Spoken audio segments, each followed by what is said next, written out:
very good evening. I'm Owen Palmer-Atkin and welcome to the Football Forum here on BBC Radio Leicester. Coming up on the show tonight, we will analyse Leicester City's managerial situation once more. You'll hear from the Foxes Trust with their summer survey results out this week, and a sit-down with two academy products chewing the fat. With me to do all of that, former Foxes winger Matt Piper. Good evening, Pipes. Good evening, Owen. Good evening, everyone. Right, we have to start with the manager situation again. Things are continuing to develop, and whilst not at the pace that maybe some fans feel is required, the cogs are somewhat turning. I understand that Chris Wilder has been interviewed for Leicester City's vacant managerial position over the last few days. The former Sheffield United manager is without a job after leaving the Blades at the end of last season. Our understanding also is that the Foxes remain admirers of Sheffield Wednesday boss Danny Roll. He is part of an intriguing situation at Hillsborough. He didn't report back for the start of the Owls pre-season. However, Leicester would have to pay a release clause to release Roll from his contract, which has further complicated the situation. And whilst the appointment of Sean Dyche begins to look less likely now, with the former Everton boss distancing himself, it appears that Gary O'Neill has emerged as a potential candidate for the Foxes, who, according to the Telegraph's John Percy, has also been interviewed over the weekend. Matt Piper, that's how the lay of the land is since we last spoke. I feel like an awful lot has changed, even though nothing physically has actually changed. Where do you stand on that, and where things are right now for Leicester City? Well, immediately the one thing that hasn't changed is the chaos within the situation.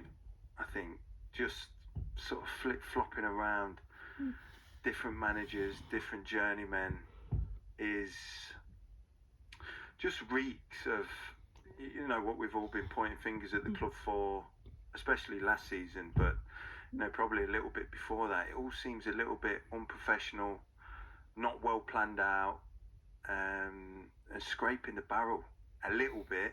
I mean, that's what it looks like from the outside in. No candidates really on that list that you're really excited about, or I'm certainly not anyway. I don't know if many of the fans would be, but yeah, it just seems all a little bit unprofessional and not well thought out at all.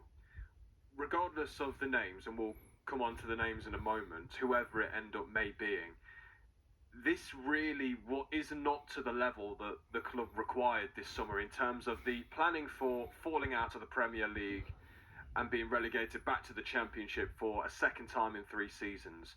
The fact that they have lost their legendary icon in Jamie Vardy, the fact that they waited until late June to sack their manager despite it not being in the new PSR year, all of these different things add up alongside all the other things that may need doing in terms of bringing players in, moving players out, getting loans for players, bringing youth players through the academy. It's just not good enough.